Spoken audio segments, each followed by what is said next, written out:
Hello dear Forex traders, you are watching Weekly Market Overview by IFC Markets. Let's start. Last week, there were any surprises in Forex market. The single European currency continued to ease due to the ECB goal-oriented policy.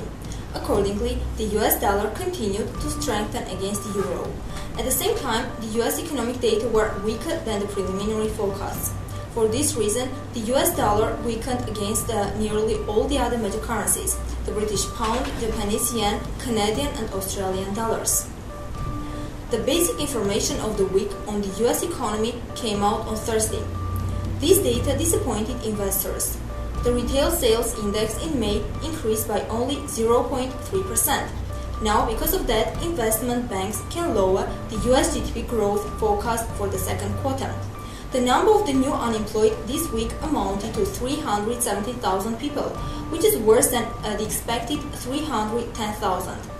Import prices in May rose by 0.4% year-to-year for the first time since last July. It's not a big growth, but still it increases the risk of imported inflation.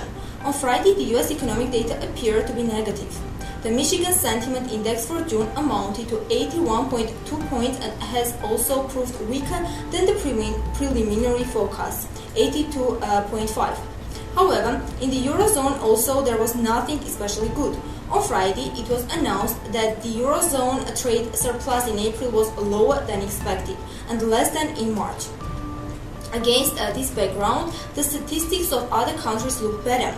Good unemployment data contributed to the strengthening of the pound and the Australian dollar, as well as investors' expectations of the interest rate growth in these countries.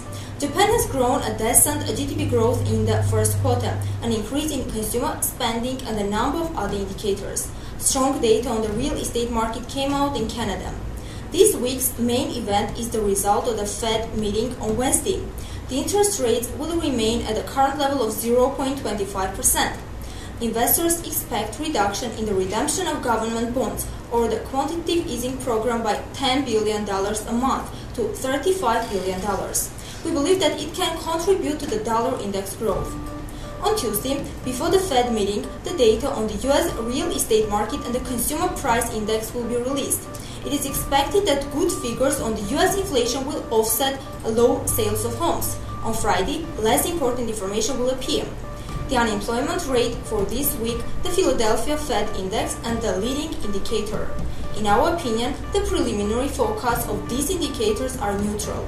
In the Eurozone, the Construction Output Index will be released on Wednesday and the Consumer Confidence Index on Friday. These are not the most important indicators, but their forecasts look slightly positive for the euro. You are watching Weekly Market Overview by IFC Markets. Do not forget to subscribe to our YouTube channel and follow us every Tuesday. Goodbye.